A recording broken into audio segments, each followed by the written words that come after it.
Hi everyone, I want to quickly talk you through how you will be scored when you present the first half of your reading lesson plan this coming week.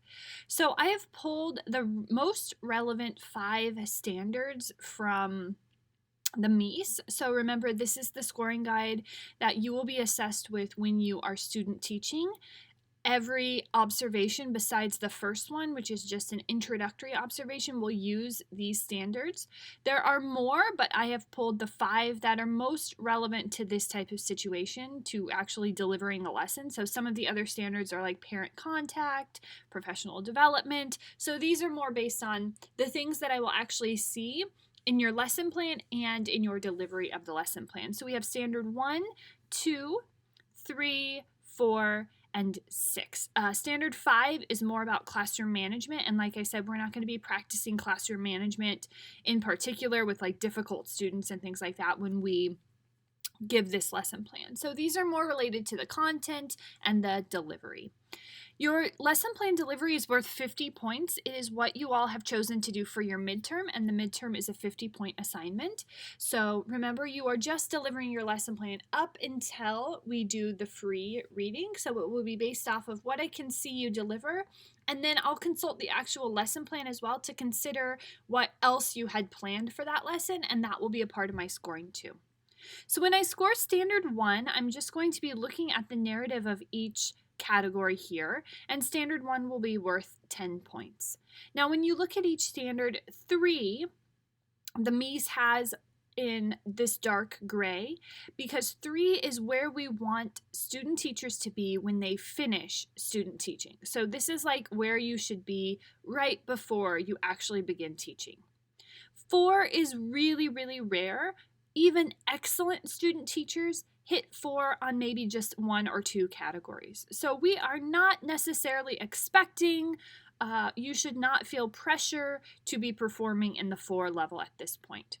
Also, to get a 4 on anything, you have to have all of the 3s plus at least one of the 4s. So nothing can be below a 3 in order to get a 4. So I'm not looking for 4s.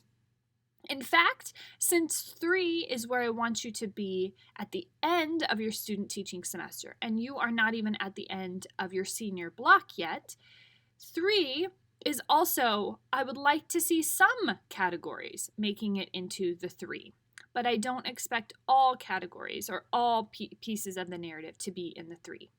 So I have added this light gray right down the middle with 2. So 2 is developing candidate, and this is where you should be if you are performing well at this stage in your pre-service career, okay? So what I'm looking for, I will be starting here in the 2 column. To get an A on standard 1, I'm going to be looking for 2s with maybe 1 or 2 3s. So you're on the plus side of 2, and that would be considered an A.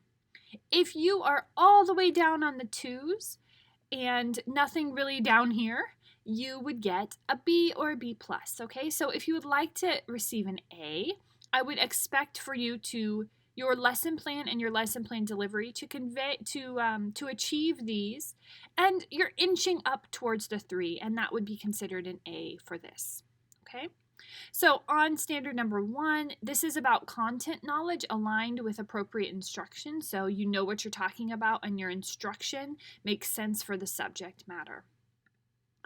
Creates learning experiences that make these aspects of subject matter meaningful and engaging for students. So this is, you demonstrate this in your lesson plan delivery with some success, and you can articulate the necessary knowledge. So your lesson plan articulates that. And when we have a conversation about your lesson plan delivery, you're able to talk about and sort of know that these things are good things to do. So provide students opportunities to process content or multiple opportunities to process the content. You convey accurate information when teaching content, so you are saying the right things about the literature or about the concepts that you are teaching. Over here, we've got also relevant examples, other types of resources to engage students and support learning. Introduces vocabulary and terminology, limited strategies to engage students, or evidence-based instructional strategies to engage students. So some of you, because we were focusing on using strategies in this lesson, may be inching up towards the 3 or even on the 3 on a few of these. Inconsistently engages students in the content versus consistently engages the majority of students in the content. When I'm actually observing you student teaching, I'll be looking for, are students literally actually mainly engaged in this lesson? For this one, of course, we'll all be engaged, so it's more about the opportunities that you've built into your lesson to provide that engagement.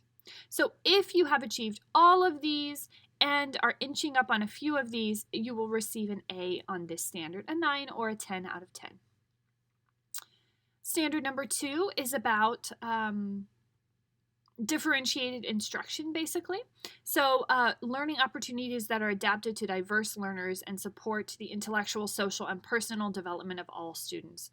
So we're looking for, by the time you're done student teaching, varied format of the lesson. So you've got some of this, a little of this, a little of that, a little movement, a little visual, a little social, right? You're doing multiple different types of things in your lessons. A variety of evidence-based strategies, including any necessary accommodations or modifications. So I'm looking for, I can see that in the lesson plan, but also, do the types of strategies you're using support struggling learners? Do they support, right, other things like that? This one, I won't really be expecting to see. Affirm students' languages, family, culture, and community during learning opportunities, although some of them are based sort of on student connection to things, so I may see it, but if I don't see a lot of this in this one lesson plan, it's not going to hurt. Standard number 3 is about the standards. So how well does your lesson plan communicate those standards to students and use those standards to create meaningful learning? So implements learning activities aligned to standard, states the learning objective, so students should know what they are learning in this lesson plan. On here we've got clearly conveys objectives, so not just in your lesson plan, but when you are teaching, students should know what they are supposed to be learning, so you should be conveying those standards to students. Number 4, variety of instructional strategies. This one is about critical thinking and performance. So here we've got students are sharing ideas and generating solutions. Students are analyzing and discussing problems and solutions. Students are critically thinking, and higher order thinking is occurring. And the last one, number 6, is about your communication as a teacher. So this is about the way that you're standing in front of the classroom and delivering the lesson. You're conveying instructions clearly. You are articulating expectations to students. Your volume, tone, inflection are appropriate. Communication is free of errors, so in your handouts and things you don't have usage errors, and culturally appropriate communication resources. Examples, again, this would be something I would be looking for more in student teaching than in a practice lesson, but appropriate to the context, right? So this is about how you're standing in front of the classroom and actually delivering the lesson in a way that supports learning. I hope this is helpful to you. The other thing I want to add is that after your lesson plan, we will try to find some time to Zoom together or meet together, just like we would if I were observing you student teaching, to reflect. So I'll ask you to reflect on the lesson and then to discuss a few things that you can look for in improvement.